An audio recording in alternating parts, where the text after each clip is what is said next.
पता नहीं इस भोली भाली आवाम को किस जबान के अंदर समझाऊं, लेकिन चले कोशिश करते हैं।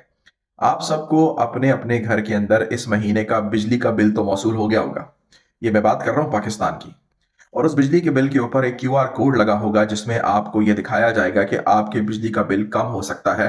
अगर आपने उसको एक्सेप्ट करना है और फ्यूचर में भी ये सब्सिडी हासिल करनी है तो ये क्यूआर कोड स्कैन करें।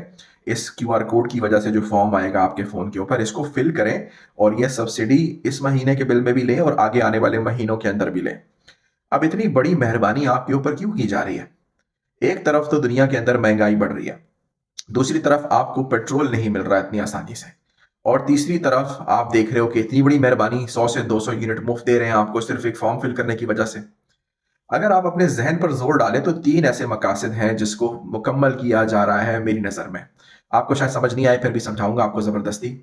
सबसे पहली बात, आपका डाटा कलेक्ट किया जा रहा है। अगर आपको लगता है कि आपका डाटा उनके पास ऑलरेडी है तो वो पुराना है भाई, अप टू डेट डाटा चाहिए उनको, latest up to date data चाहिए। और वो हर महीने आपसे ये latest up to date data देंगे। देख नहीं रहे हो अपने घर के ऊपर, घर पे भी लोग आते हैं, आके पूछते हैं कितने घर में लोग हैं, पानी का पंप लगाया है कि नहीं, घर में कितने बच्चे हैं। ये उन्हें क्या जरूरत है इस चीज की? वो भी तो नादरा के पास डाटा तो अवेलेबल है, अस्पताल से भी उनके पास चला जाता है, फॉर्म बे के ऊपर भी लिखा है, आपके डोमिसाइल के ऊपर भी है, आपके शनाख्ती कार्ड के ऊपर भी है। तो फिर क्यों इस तरह डाटा ले रहे हैं? इसलिए कि उनको अप टू डेट डाटा चाहिए। तो पहली बात, आपकी इन्फॉर्मेशन जा रही है उन तक अप टू डेट।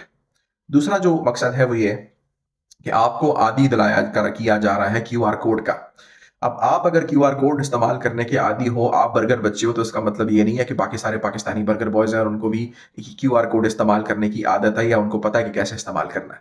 लेकिन 100-200 यूनिट की लालच देकर एक जाहिल, एक अंगूठा छाप बंदे को भी वो लोग की आदत डलवा सकते हैं, उसी तरह से जिस तरह से हर एक बंदे के हाथ में मोबाइल थमा दिया।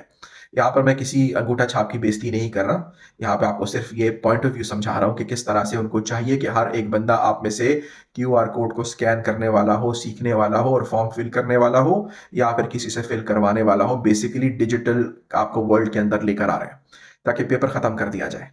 और तीसरी बात ये कि आपको ये हुकूमत अपने ऊपर और ज्यादा डिपेंडेंट कर रही है, इन्हिसार कर रही है।